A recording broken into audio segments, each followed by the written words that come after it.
नमस्कार दोस्तों। प्रस्तुत है मन्नू भंडारी जी के द्वारा लिखी कहानी शायद। जहाज की बत्तियां जली तो लगा जैसे पानी में बिछी अंधेरे की चादर में अनेक दरारें पड़ गई हों। चारों ओर बल्बों की झूलती बंधनवार को देखकर ही राखाल को ख्याल आया कि इस बार वह दिवाली घर पर ही मनाएगा। कितना अच्छा होता किसी तरह वह पूजा पर ही पहुंच पाता। सारे यात्री उबे हुए हैं, पर ऊपर से सबने अपने आप को ऐसा व्यस्त बना रखा है कि किनारा आने पर लगेगा जैसे अप्रत्याशित रूप से ही किनारा आ गया हो। प्रतीक्षा का बोझिल समय काटने के ये कितने पुराने नुस्खे हैं, पर फिर भी हर यात्री इन्हें ही अपनाता है। सिर्फ रेलिंग के साथ लगकर खड़ी वह औरत न ताश खेल रही है न पढ़ रही है। पिछले 1 घंटे से उसने 3 बार अलग अलग लोगों से समय पूछा है, कुछ इस भाव से मानो महज घड़ी मिलाना चाह रही हो। हालांकि हाथ में विदेश से खरीदी हुई कोई नई घड़ी है, जिसके गलत समय देने की संभावना कम है। हो सकता है किनारे पर भी कोई इतना ही व्यग्रता से प्रतीक्षा कर रहा हो। अच्छा किया उसने किसी को खबर नहीं दी। 8 के करीब जहाज किनारे पर लगेगा। राखाल 6 बजे से ही अपनी वर्दी उतार कर ऊपर आ गया था। काम के दौरान भी ऊपर आते हैं, पर उन दैत्याकार मशीनों से मुक्ति, पूरे 2 महीने के लिए मुक्ति पाने की भावना से ऊपर आने का अपना ही एक आनंद है। उसे खुद लग रहा है जैसे वो जहाज का एक अदना सा कर्मचारी नहीं, वरन एक संभ्रांत यात्री है जो 3 साल विदेश रहकर लौट रहा है। एकाएक घर की तस्वीर उसकी आंखों के सामने उभर आई। गराज पर बना हुआ नीची छत वाला लंबा सा कमरा। वह घर पहुंचेगा तब तक बच्चे जरूर सो चुके होंगे। माला किसी न किसी काम में लगी होगी। वह अपना हर पत्र इसी पंक्ति से शुरू करती है। उत्तर जल्दी नहीं दे सकी क्योंकि समय ही नहीं मिला। और अंत में लिखती है, अब बस करती हूँ, बहुत काम पड़ा है। बीच में घर की कठिनाइयों की, बढ़ती महंगाई और बच्चों के बढ़ते आवारापन की बातें होती हैं, जिससे राखाल अब बहुत ऊबने लगा है।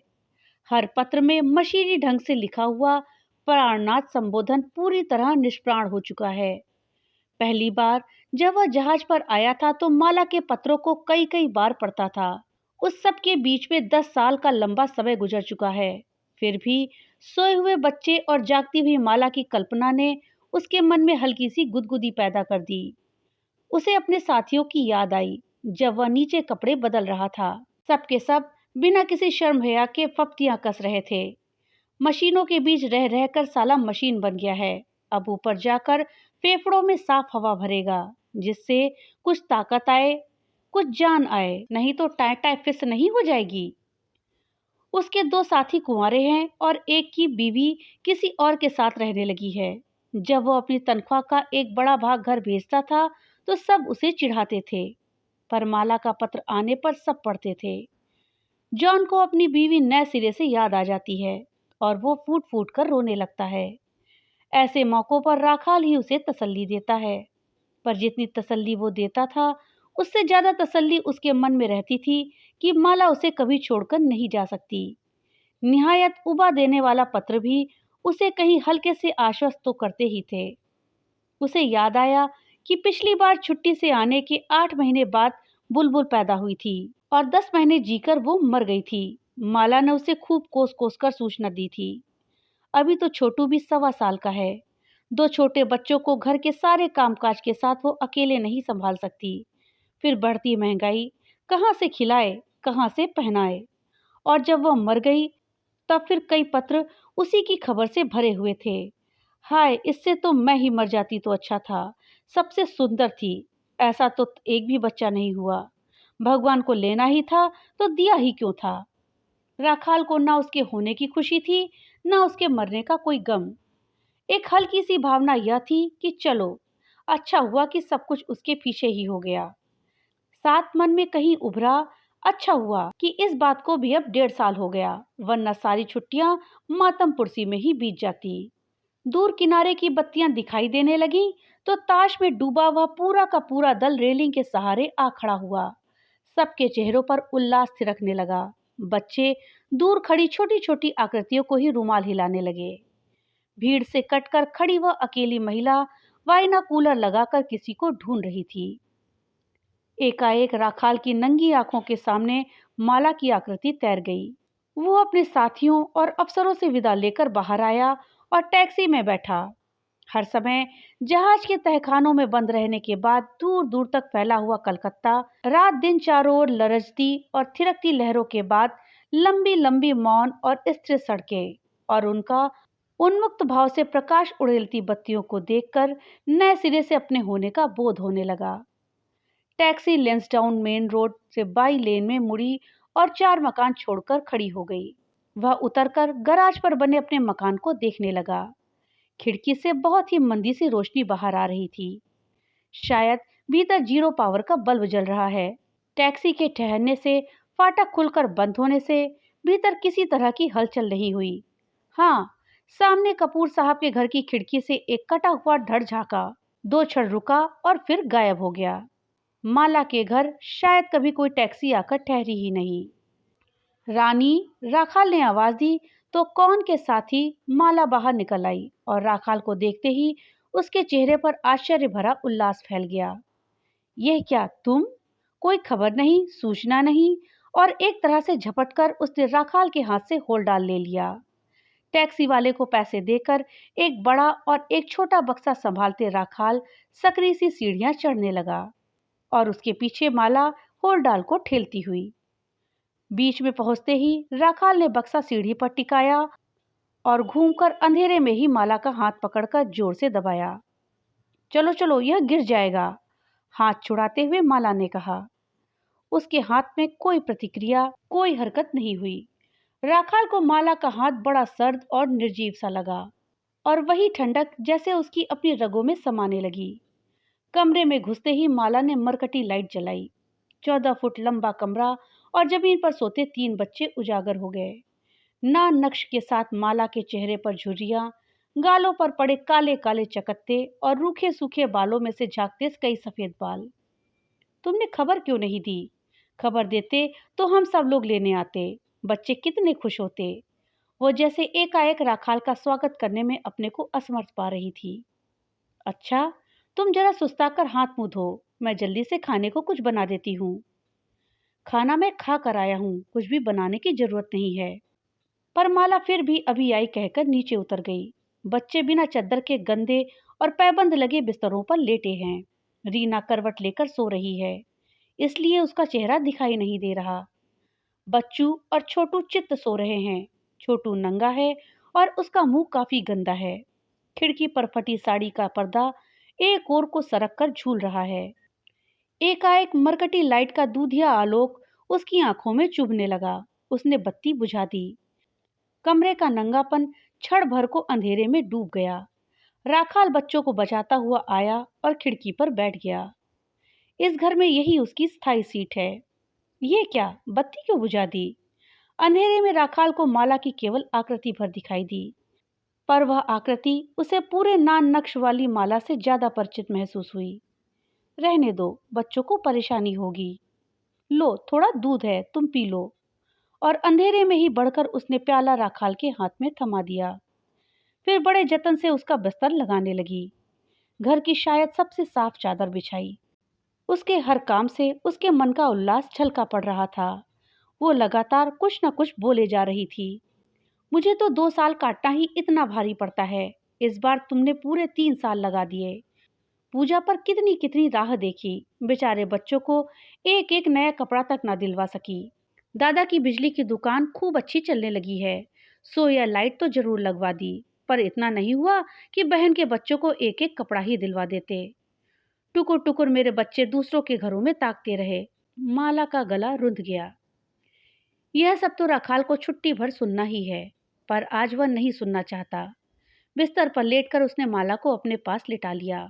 उसका ध्यान माला की बातों से ज्यादा माला की देह पर लगा हुआ है। क्या करता, पूजा पर जहाज इस तरफ था ही नहीं।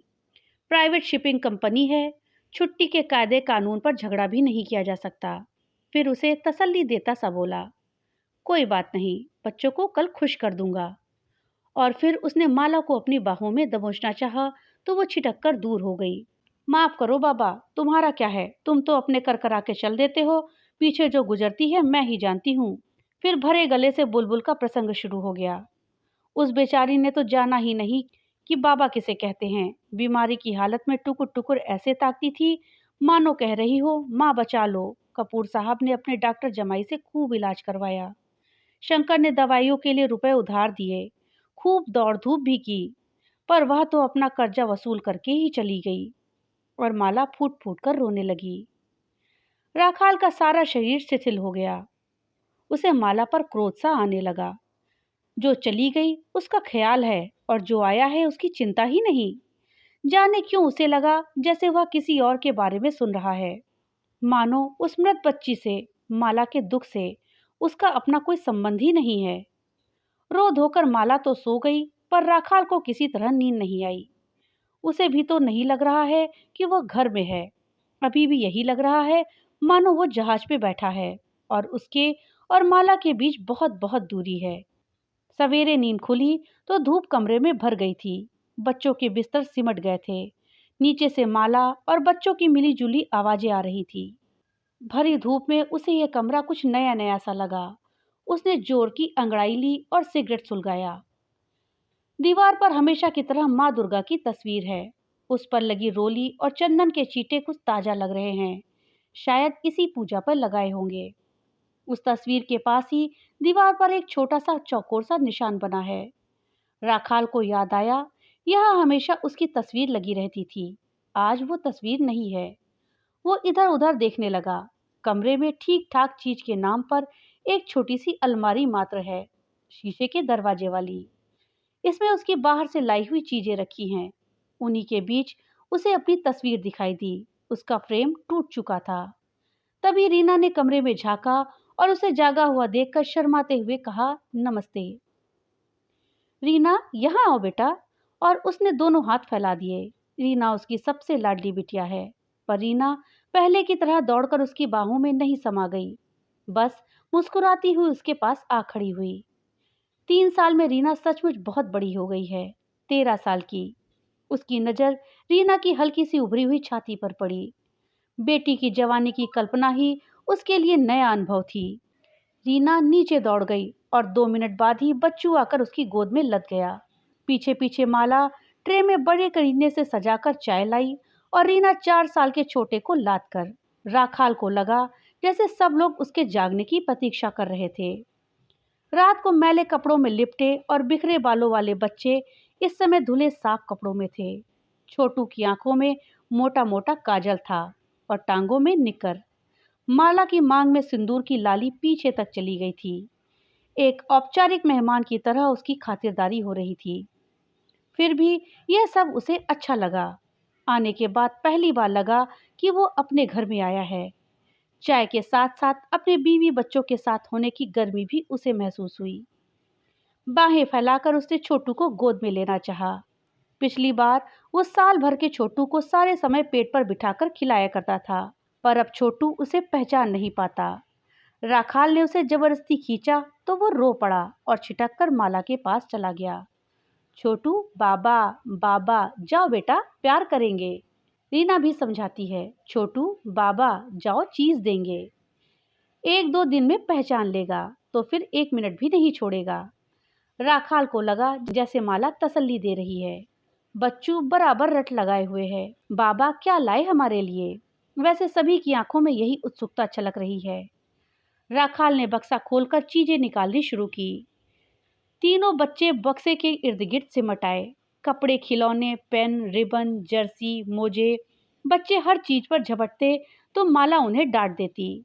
फिर भी भीतर ही भीतर गदगद होने के कारण उसकी झुर्रियों में कोमलता और स्निग्धता भर आई है। रीना को जो कुछ दिखा उसने चुपचाप ले लिया। पहले रीना और बच्चों में कितना झगड़ा होता था। रीना का यूं बड़े हो जाना उसे कहीं कष्ट देने लगा। ये तुम्हारे लिए है। और बक्स की सबसे कीमती चीज निकालकर उसने माला की ओर बढ़ा दी। डिबिया खोलकर एकटक घड़ी की ओर देखते हुए माला बोली, मैं अब क्या घड़ी लगाऊंगी? चलो, रीना के काम आएगी। बच्चे अपनी अपनी चीजें बटोरकर दौड़ गए। आसपास के घरों में शायद उसके आने का समाचार पहुंच चुका था। सामने वाले कपूर साहब की लड़की बरामदे में से ही झांक रही थी। नमस्कार दादा। हंसता हुआ शंकर उसके सामने आ खड़ा हुआ। राखाल को लगा उसके होंठ और दांत पहले से ज्यादा कत्थई हो गए हैं। जाने क्यों राखाल इस आदमी को कभी पसंद नहीं कर पाया। बड़े ठंडे लहजे में उसने जवाब दिया, कहो अच्छे तो हो? हाँ दादा, सब आपकी मेहरबानी है। चाय पियो शंकर, मनुहार करती सी माला बोली। आज तो मिठाई खिलाओ बोदी, दादा आए हैं। शंकर के होठों पर कत्थई रंग और फैल गया। दादा, इस बार तो आपने 3 साल लगा दिए। बोदी ने भारी कष्ट सहा। बुलबुल को तो आपने देखा भी नहीं, पर बोदी को तो वो बूढ़ा कर गई। चुभती नजरों से राखाल ने देखा। मन में कहीं उभरा, तो तुझे भी अब माला के जवानी बुढ़ापे की चिंता हो गई है। शंकर नहीं होता तो मैं कुछ नहीं कर पाती। तुम्हारा एहसान मैं कभी नहीं भूलूंगी, वरना आज के जमाने में बस मुझे तुम्हारी यही बात अच्छी नहीं लगती। मुसीबत में अपने लोग तो ही काम आते हैं। शंकर ने टेरेलिन की कमीज पहन रखी थी। एकाएक राखाल की नजर खूंटी पर टंगी अपनी विदेशी कमीज पर गई। उसने उठकर कमीज पहन ली। मन ही मन एक हल्का सा संतोष भी जागा। तभी सिगरेट का ख्याल आया। उठकर बोला, लो शंकर, सिगरेट पियो, देखो इस सिगरेट का जायका कैसा है। चाय के बर्तन समेटती हुई माला बोली, इस बार शंकर के रुपए जरूर चुका देना। हर महीने बहुत काट छाट करके भी 10 रुपए से ज्यादा नहीं दे पाती। यह तो बेचारा शंकर है जो। और राखाल को लगा जैसे माला ने एकाएक घसीटकर उसे शंकर के नीचे ले जाकर पटक दिया हो। ये बात अभी ही कहनी थी। तुम दुनिया भर का कर्जा करो और मैं चुकाता फिरूं। बेइज्जती अलग। अच्छा दादा बाबू, अभी तो चला। और होंठ फैलाकर चारों ओर कत्थई रंग बिखेरता हुआ शंकर भी नीचे उतर गया। राखाल तौलिया लेकर बाथरूम में घुस गया। बाथरूम में जरूरत से ज्यादा देर तक लगाकर वो ऊपर पहुंचा तो कमरा खाली था। हाँ, कोने में एक स्टूल पर टेबल फैन रखा था। जरूर ये शंकर ने लाकर रखा होगा। शायद माला ने ही मांग लिया हो। उसने एक सिगरेट सुलगाई और नीचे जाने के बजाय खिड़की पर आकर बैठ गया। सामने कपूर साहब के बरामदे में रीना उनकी पम्मी के साथ खड़ी किसी बात पर खिलखिलाकर हंस रही थी। उसके हाथ में राखाल की लाई हुई चीजें हैं। कपूर साहब के मकान से ही सटा हुआ शंकर का गराज है। लगता है गराज पहले से बहुत बढ़ गया है। कई गाड़ियां खड़ी है मरम्मत के लिए। तभी एक गाड़ी के पीछे से शंकर निकल कर आया। उसके कंधे पर छोटू बैठा था। उसे कंधे पर बिठाए बिठाए शंकर कुछ काम कर रहा है। एकाएक उसे ख्याल आया, 3 साल पहले जब वो आया था तब इसी तरह बच्चू उस पर चढ़ा रहता था। खिड़की पर बैठे बैठे राखाल को लगने लगा जैसे सारा घर हिचकोले खा रहा है। नहीं, शायद लगातार जहाज में रहने के कारण ही ऐसी अनुभूति हो रही है। 1-2 दिन में ठीक हो जाएगा। पसीने से लथपथ माला आई। मछली का झोल और भात बना रही हूँ, बोलो और क्या बनाऊं? कुछ भी बना लो, जो तुम्हारी इच्छा। अपनी इच्छा से तो रोज ही बनाती हूँ। जब तक तुम हो तुम्हारी इच्छा का बना दूं। जहाज का खाना खा खा कर शरीर तो आधा रह गया है। तुम्हारे हाथ का कुछ भी खाऊंगा तो सेहत ठीक हो जाएगी। राखाल ने हल्के से मुस्कुराया। छोड़ो भी, अब कुछ भी खिला सकूं ऐसी परिस्थिति ही कहाँ है। और एक निश्वास छोड़कर माला उसी व्यस्त भाव से उतर गई। राखाल को लगा जैसे उसी के पास करने को कुछ नहीं है। बच्चे अपने में मस्त हैं, माला अपने में। सिगरेट समाप्त करके वो नीचे उतरकर गराज में बनी हुई रसोई में चला गया। तुम यहाँ गर्मी में क्यों आए हो? चलो ऊपर चलकर बैठो। आसन बिछाकर वहीं बैठते हुए राखाल को याद आया, पहले जब वो जहाज से घर आया करता था तो माला हर समय उसे अपने पास ही बिठाए रखना चाहती थी। खाने पर फिर सारा परिवार जुट गया। इस समय बच्चों के लिए राखाल से ज्यादा महत्व राखाल के बहाने मिलने वाले इस खाने का है। खाना पीना समाप्त हुआ तो माला ने बच्चों से कहा, जाओ दादा के यहाँ जाकर खबर कर दो कि बाबा आए हैं। और देखो, धूप में लौटकर मत आना, वहीं खेलते रहना। शाम को हम लोग आएंगे तो लेते आएंगे। बच्चों ने राखाल के लाए हुए कपड़े चढ़ाए और इतराते हुए दौड़ गए। माला नीचे बर्तन साफ करने लगी। राखाल ने कमरे की खिड़की बंद कर दी और जमीन पर चटाई डालकर चित्त लेट गया। माला ने शायद जानबूझकर ही बच्चों को यहाँ आने से मना कर दिया है। जहाज से उतरकर टैक्सी में बैठे बैठे माला से मिलने की जैसी अकुलाहट हो रही थी, वैसे ही अकुलाहट उसे फिर से होने लगी। शायद फिर नीचे कोई आ गया। माला से बातें करने की आवाज आ रही है। कोई महिला का ही स्वर लगता है। पता नहीं किस किस को पाल रखा है। थोड़ी देर वो बेचैनी से राह देखता रहा, फिर जोर से आवाज दी, माला। अपने स्वर का रौबीलापन उसे स्वयं बड़ा अच्छा लगा। आई, और 1 मिनट बाद साड़ी से ही हाथ पोंछती हुई पसीने से भीगी हुई माला आ खड़ी हुई। पीसी माँ तुम्हें प्रणाम करने आई है। कौन पीसी माँ? लेटे लेटे ही उसने खीजे से स्वर में पूछा। पर तभी एक वृद्ध सी विधवा दरवाजे पर हाथ जोड़कर खड़ी हो गई। प्रणाम जमाई बाबू। तुम नहीं जानते, पर पीसी माँ नहीं होती तो बुलबुल की बीमारी में मेरे बच्चे भूखे मर गए होते। पूरे 6 महीने तक पीसी माँ ने खाना बनाया, घर संभाला। आज भी मेरा आधा काम तो वे ही करती हैं। बिल्कुल माँ की तरह ही मेरा ख्याल रखती हैं। गदगद होती सी पीसी माँ बोली, अच्छा अभी चलूंगी, कोई काम हो तो बता दो, कुछ सौदा लाना हो तो। सवेरे ही गौरी से मंगवा लिया था, कुछ होगा तो बता दूंगी। पीसी माँ धीरे धीरे सीढ़ियां उतर गईं। लगा बुढ़िया समझदार है। यह क्या तुम्हें गर्मी नहीं लग रही है? खिड़की बंद कर दी और पंखा भी नहीं चला रखा है। और माला ने उठकर भड़ाक से खिड़की खोल दी। बंद कर दो खिड़की, बहुत चौंधा लगता है। नहीं, माला के मन में शायद कहीं कोई इच्छा नहीं बची रह गई है। माला ने खिड़की बंद कर दी, पंखा चला दिया। शंकर तुम्हारे लिए ही रख गया है, हर बात का इतना ख्याल रखता है कि क्या बताऊं। और माला पास ही आकर बैठ गई। शाम को दादा के यहाँ से लौटकर आए तो कपूर साहब से मिल आना। आज के जमाने में उनके ऐसे भले लोग मिलते ही नहीं। इतना पैसा है पर घमंड तो छू कर भी नहीं जाता। तुम कहो तो तुम्हारी लाई हुई चीजों में से एक चीज पम्मी और शंकर के बच्चों को दे दूं। उनके एहसान तो क्या उतार सकेंगे। फिर भी माला के पास क्या और कोई बात नहीं है करने के लिए। तुम कितने रुपए लाए हो साथ में?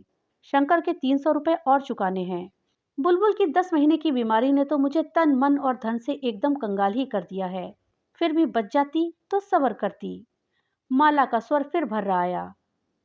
कौन थी यह बुलबुल? सुना था बच्चे सेतु होते हैं, पर यह तो बने हुए सेतु को तोड़ गई। माला कितनी दूर जा पड़ी है उससे। शंकर, कपूर साहब, पीसी माँ, सबके बीच राखाल का अपना अस्तित्व जैसे घुल गया। तुम भी सोचोगे कि मैं जब तक पैसे के लिए ही रोना रोती हूँ, पर तुम ही बताओ क्या करूँ। महंगाई का तो कोई ठिकाना ही नहीं, और 3 बच्चों का और अपना पेट कैसे भरती हूँ मैं ही जानती हूँ।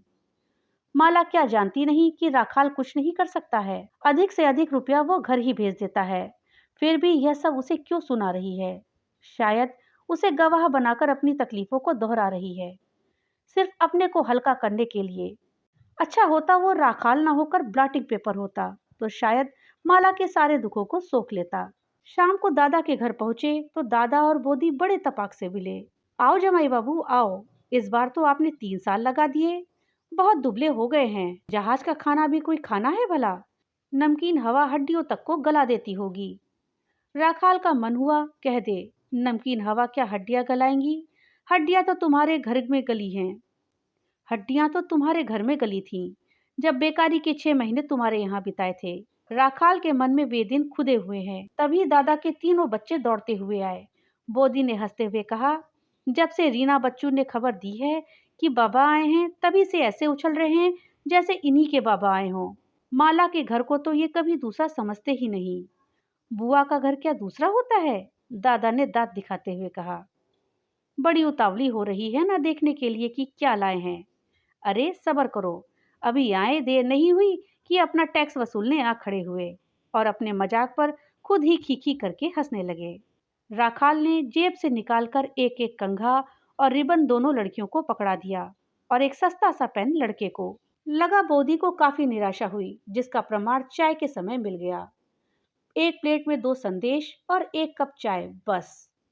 बाहर देखते रीना बच्चों को शायद वह भी नहीं मिला। भीतर आकर वे खाली प्लेट के बचे हुए चूरे से शायद यह अंदाजा लगाने की कोशिश कर रहे थे कि बाबा ने क्या खाया। कमीने कहीं के, वह बाहर निकलकर बच्चों को जरूर मिठाई खिलाएगा। कमरे के सामने वाले आंगन में बच्चे दौड़ दौड़ कर खेल रहे थे। राखाल ने देखा बच्चू दाहिनी टांग से थोड़ा लंगड़ाता है। सवेरे से उसने बच्चू को एक बार भी इस तरह चलते हुए नहीं देखा, या शायद गौर नहीं किया। अरे बच्चू, ठीक से क्यों नहीं चलते? राखाल ने वहीं से झिड़का। बच्चू ठिठक कर खड़ा हो गया।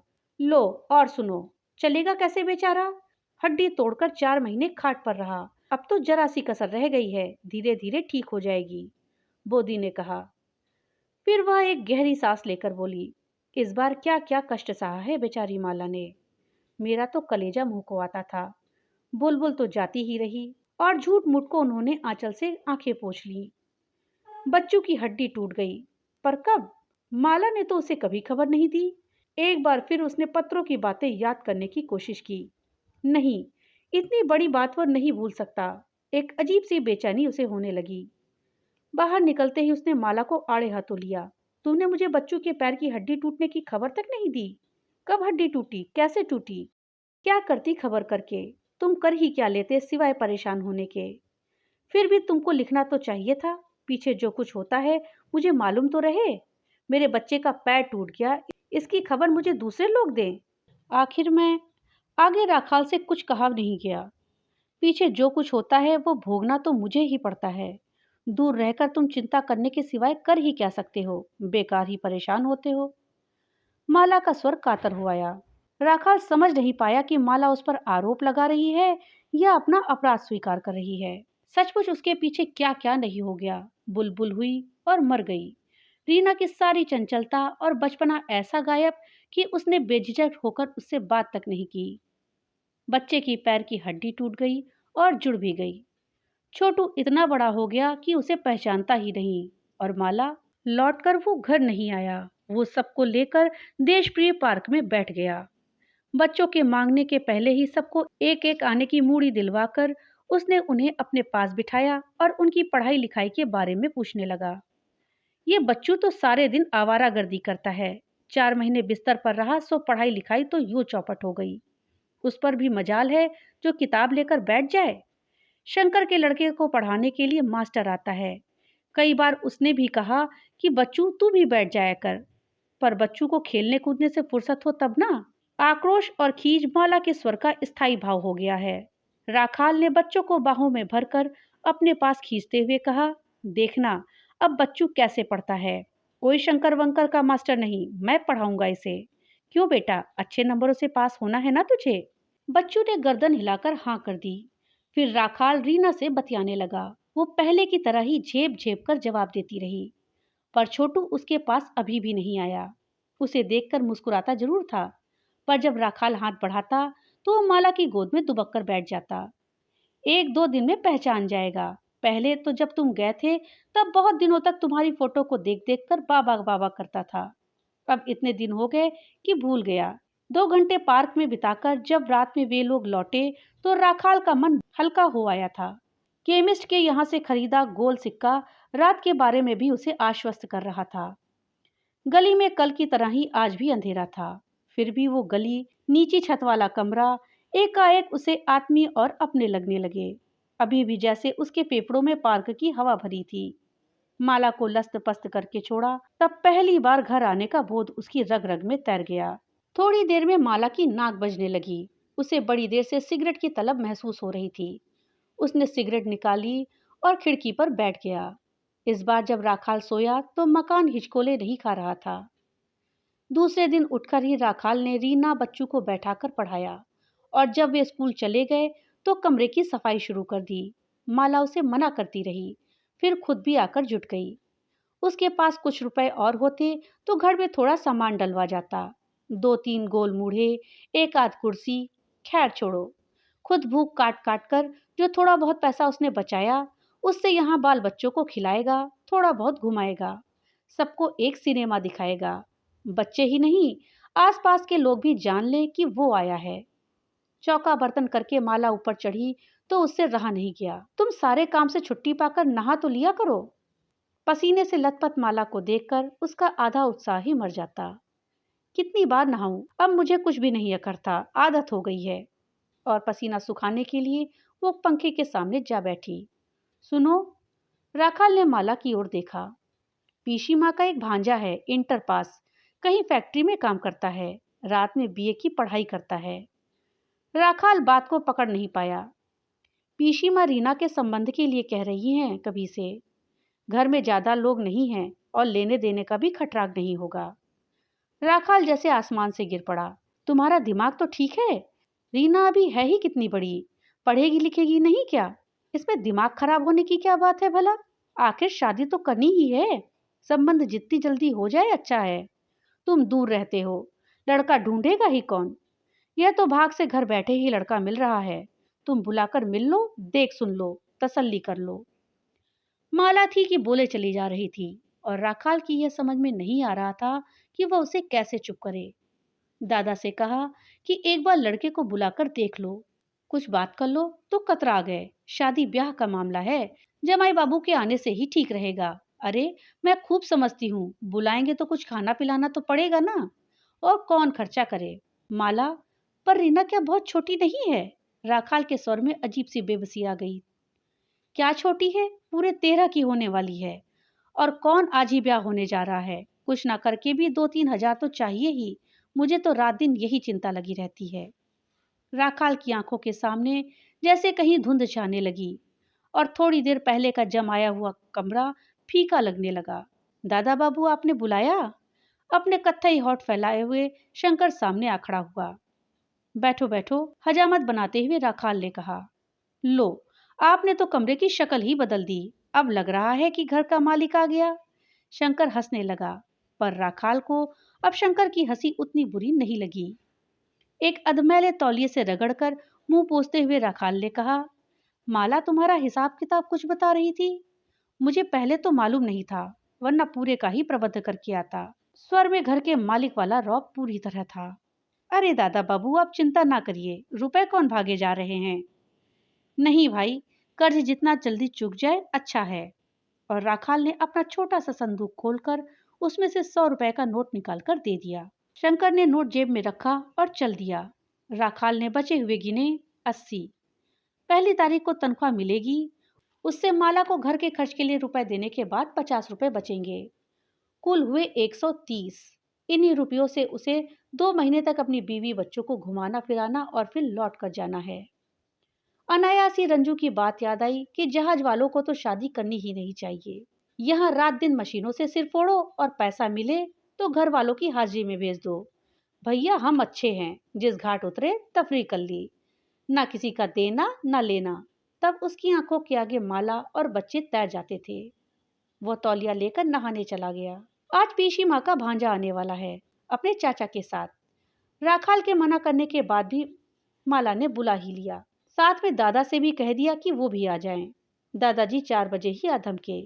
कलफ लगा कुर्ता और चुन्नटदार धोती।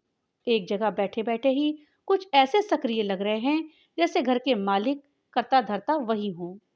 राखाल तो मात्र आगंतुक है। राखाल को दादा की उपस्थिति भर ही बहुत कष्ट देती है। पर माला की जिद, बात जम गई और पीछे कुछ भी करना हुआ तो रोज ही कर दादा से ही तो करवाना होगा। पैसे का मामला ना हो तो भाग दौड़ थोड़ी बहुत तो कर ही देंगे। कपूर साहब के यहाँ से बर्तन, दरी, चादर और थोड़ा बहुत टीम टाम का सामान लाकर माला ने भरसक कमरे को ठीक कर दिया। माला के मन में उत्साह है। राखाल ने काम में मदद जरूर की। पता नहीं रीना को पता भी है या नहीं। जरूर होगा। इन बातों की गंध पाने के लिए लड़कियों के पास छठी इंद्रिय होती है। कैसा लग रहा होगा उसे। रीना ने राखाल और अपने बीच संकोच की एक दीवार खड़ी कर ली है, वरना वो खुद ही पूछ लेता। लड़का आया, गहरा सांवला रंग और चेचक के दाग। राखाल का रहा सहा उत्साह भी जाता रहा। राखाल ने वैसे तय कर लिया था कि इन लोगों के आने के बाद वो दादा को इतना मुखर नहीं देगा। घर के मालिक की हैसियत से वो सारी बातचीत करेगा। पर लड़के की सूरत देखकर यह निर्णय अपने आप ही पिघल गया। दादा बात भी कर रहे हैं और धोती का छोर उठा उठा कर ऊपर नीचे आ जा भी रहे हैं। करने दो जो मर्जी आए, अंतिम निर्णय तो मैं ही दूंगा। दादा और माला, किसी की भी नहीं चलने दूंगा। हम तो कभी से मिलना चाह रहे थे, पर आपके लौटने का इंतजार था, चाचा ने कहा तो राखाल को थोड़ा संतोष हुआ। पहली बार होठों पर मुस्कुराहट आई। चलो, कम से कम ये तो मालूम हुआ कि घर का मालिक मैं हूँ। फिर इधर उधर की बातचीत चलने लगी। चाचा ने पूछा, अच्छा राखाल बाबू, आप तो बहुत देश विदेश घूमे हैं, अपने देश जैसी संस्कृति कहीं देखने को मिलती है? राखाल को लगा चाचा जी उसके विदेश घूमने से काफी प्रभावित है। वह कुछ कहता उसके पहले ही दादाजी बोले, अरे नहीं गांगुली बाबू, जमाई बाबा का काम तो जहाज का है, देश विदेश कहाँ घूम पाते हैं बेचारे, जहाज पर ही तो रहना पड़ता है। फिर भी कुछ मालूम हो तो बोलो जमाई बाबू, अपने देश जैसी संस्कृति कहीं देखी है? राखाल भीतर ही भीतर भुन गया। जहाज पर नौकरी नहीं करते, कहो जहाज में पखाना साफ करते हैं। कमीना कहीं का। इस माला को मना कर दो, फिर भी मरेगी इस दादा के पीछे। आज वह माला की अच्छी तरह से खबर लेगा। बात संस्कृति से नौकरी पर आ गई और लगे हाथ ही बेकारी की समस्या और सरकार की धुनाई भी हो गई। ऐसे संकट के दिनों में भी अपने भतीजे को फैक्ट्री में नौकरी दिलवा देने की सफलता पर अपार गर्व महसूस करते हुए गांगुली बाबू रसगुल्ले पर रसगुल्ले खाते रहे। लड़की वाले भले ही हों, पर खाने में बराबरी के ही उतरेंगे के भाव से दादा मुकाबला करते रहे। खाए जा कमबख्त, मुफ्त का माल है। अपने घर तो संदेश देकर छुट्टी कर दी। उन लोगों के जाते ही खुलकर राखाल ने घोषणा कर दी, ये लड़का बिल्कुल नहीं चलेगा। पीसी माँ से कह देना बात खत्म कर दें। अपने स्वर की दृढ़ता पर राखाल स्वयं विस्मित था। जवाई बाबू, ऐसा लड़का आपको मिलेगा नहीं। लड़कों का भी कोई रंग रूप देखा जाता है। रंग का है भी क्या, गोरा या काला। बाकी नौकरी करता है, बीए की पढ़ाई कर रहा है, परिवार का खटराग नहीं। रीना अकेली राज करेगी। सबसे बड़ी बात, लेने देने का कोई झमेला नहीं। दहेज दिया जाएगा आपसे। मैंने कहा ना कि ये संबंध नहीं होगा। मुझसे क्या होगा क्या नहीं, यह मैं समझ लूंगा। कोई चेहरा है लड़के का। राखाल के इस रूप से माला स्तब्ध। दादा भुनभुनाकर चले गए। आप तो बाहर रहते हैं, यहाँ बीवी बच्चे हमारे नाम को छींकते रहते हैं। आज के जमाने में अपना घर चलाना ही मुश्किल है, किस किस का करते फिरो। और बुलाओ दादा को, मेरा अपमान कर गया खूब अच्छी तरह से। अब तो कलेजा ठंडा हो गया। जैसा भाई वैसी बहन। माला रो पड़ी। माला को यूं ही रोता छोड़कर राखाल बाहर निकल गया। सामने ही कोने वाले स्टॉल से पान लगवाकर खाया और डंडी से चूना चूसता हुआ पार्क में टहलने लगा। परम संतुष्ट सा वो घर पहुंचा। कपूर साहब का सामान जा चुका था और कमरा बड़ा उखड़ा उखड़ा लग रहा था। माला नीचे रसोई में थी और बच्चे बाहर। लड़के को नापास करके ही उसे लग रहा था जैसे घर में उसने अपने आप को पूरी तरह पास कर लिया है। गांगुली मोशाय और दादा के साथ ही साथ उसके अपने मन की खिन्नता और जड़ता भी चलती गई। एक नया आत्मविश्वास जगा। ये मेरा घर है, इसमें मेरी इच्छा के खिलाफ कुछ नहीं हो सकता। राखाल ने सबका कार्यक्रम ठीक कर लिया। सवेरे रीना उसके सिर में तेल डालकर आधा घंटे तक चंपी करती। बच्चों अंग्रेजी के स्पेलिंग याद करता और सवाल करता। अब सब्जी गौरी या पीसी माँ नहीं लाती, राखाल खुद बाजार करने जाता। हफ्ते में एक दिन मछली भी लाता। छोटू का लीवर बढ़ा हुआ था तो खुद उसे अस्पताल ले गया। उसे नहीं पसंद कि हर बात में दूसरों का एहसान लिया जाए। शाम को बच्चू खड़े होकर उसके पैर दबाता और साथ ही पहाड़े भी याद करता। खाने के बाद बच्चों को वो पढ़ाने बैठ जाता। मशीनों के बीच रहते समय उसे कभी याद नहीं रहता कि वो बीएससी है। उसकी अपनी जिंदगी तो बर्बाद हो गई, पर वो चाहता है कम से कम बच्चों की जिंदगी तो ना बर्बाद हो। उसे आज भी याद है जब वह कलकत्ते में ही नौकरी करता था और रीना हुई थी, तो माला की एक आकांक्षा थी कि वह अपनी बिटिया को डॉक्टर बनाएगी। और अब रविवार की शाम को माला और बच्चों को लेकर घूमने जाता। उस समय शंकर या कपूर साहब दिख जाते तो वो 2 मिनट ठहरकर जरूर उनसे कुछ बात करता। फिर बड़ी लापरवाही से कहता, जरा बच्चों को घुमा लाऊं। अक्टूबर समाप्त हो रहा है पर अभी भी गर्मी खत्म नहीं हुई। शाम को घर में घुटन हो जाती है। 1 तारीख को ऑफिस जाकर तनख्वाह ले आया। माला को हर महीने की तरह रुपए दिए और 50 रुपए अपने पास रख लिए। लाओ, इस बार तो ये रुपए मुझे दे दो, तुम क्या करोगे? ना हो तो शंकर को दे दो। माला हमेशा उसे खर्चा करने के लिए टोकती रहती, पर वो हमेशा झिड़क देता। इस बार भी उसने इनकार कर दिया। नहीं, कुछ रुपया मेरे पास चाहिए। बच्चों को घुमाना फिराना खिलाना पिलाना तो है। बेचारे क्या जानेंगे वो कि उनका बाबा आया है। पैसे के मामले में वह माला पर कतई निर्भर नहीं रहना चाहता, बल्कि चाहता है माला उस पर निर्भर रहे। धीरे धीरे राखाल की छुट्टियां और पास के रुपए समाप्त होने आए। राखाल ने छोटू का नाम भी रजिस्टर करवा दिया ताकि जनवरी से वो भी स्कूल जाने लगे। सरकारी स्कूल में फीस ज्यादा नहीं लगती, पर कॉपी किताब पेंसिल इत्यादि खर्चे की तो माला को ही चिंता थी। राखाल ने समझा दिया, इस बार 20 रुपए की तरक्की मिलेगी, वो सब तुम्हारे पास भेज दिया करूंगा। तुम बच्चों को ठीक से पढ़ने दो। और देख रीना, माँ स्कूल छुड़वाए तो छोड़ना मत, मुझे लिख देना। तू मुझे बराबर चिट्ठी लिखाकर सारे हालचाल, समझी? बच्चों बेटा, मेरे पीछे मन लगाकर पढ़ना। अच्छे नंबरों से पास होगे तो मैं इनाम भेजूंगा। बच्चू तो मेरा राजा बेटा है। छोटू बाबा, इस बार लौट कर आऊं तो भूलना मत। हम आए तो छोटू बाबू हमको पहचानते नहीं, हमारे पास आते नहीं, और अब हम नहाने जाएं तो बाहर खड़े होकर रोते हैं। अब तो नहीं भूलोगे बेटा, हमारी तस्वीर के सामने खड़े होकर बातें करना। और राखाल भर्राए गले से हंस दिया। उसके बाद खाना बनाती माला की ओर नजर गई तो समझ में नहीं आया कि क्या कहे। केवल इतना ही कह पाया, देखो, तुम हर बात की सूचना जरूर देना। यह ठीक है कि मैं दूर रहकर कुछ नहीं कर सकता, पर कम से कम जान तो सकता हूँ। उसके बाद बड़ा बोझिल सा मौन वहीं पर छा गया। 3 दिन बाद वो चला जाएगा और माला अभी से उदास रहने लगी है। उसका अपना मन जैसे कहीं से डूबने लगा है। रात में माला उससे सट कर सो रही है।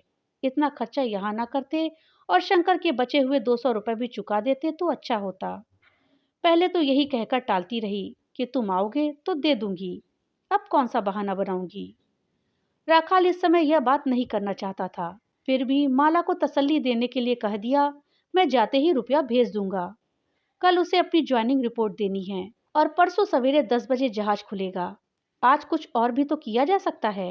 दूसरे दिन ऑफिस से लौटकर वो शंकर से मिल लिया। दादा के यहाँ अब वो नहीं जाएगा। कपूर साहब से वो शाम को मिलाएगा। आज आखिरी शाम है। खाना साथ लेकर सारा परिवार लेक्स पर जा बैठा। खाने में वही मछली का झोल और भात। सब चुप चुप बैठे हैं। बच्चू मछली पर वैसे ही टूट पड़ रहा है। सिर्फ छोटू इस समय माला की गोद में नहीं, राखाल की अपनी गोद में है। शाम का अंधेरा उसके मन में उतरता आ रहा है। माला की आंखें इस बात की गवाह हैं कि दिन में वह कई बार रो चुकी है। दूसरे दिन राखाल सबको लेकर 8 बजे ही जहाज पर पहुंच गया। उसने अपनी हाजिरी लगवा दी। 3 साथियों में से केवल रंजू इस बार साथ है, 2 किसी और जहाज में चले गए। वर्दी पहनकर वह बच्चों और माला के पास आ खड़ा हुआ। रीना चुपचाप रो रही है।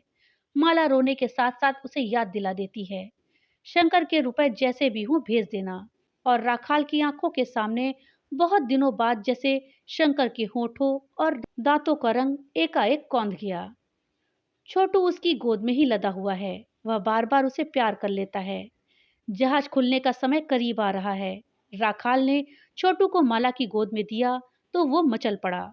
दोनों हाथ बढ़ा बढ़ाकर और पैर पछाड़कर वो रो रहा है, बाबा के पास जाऊंगा। माला ने गले में आंचल डालकर राखाल के पैर छुए तो राखाल भी जैसे अपने को नहीं संभाल सका। छोटू के गाल पर प्यार करके और रीना और बच्चों के सिर पर हाथ फेरकर राखाल मुड़ गया। हिचकियों के बीच माला के शब्द सुनाई दे रहे थे, अपना ख्याल रखना, चिट्ठी जल्दी जल्दी भेजना, शंकर के रुपए जाते ही भेजना, इस बार 3 साल मत लगाना।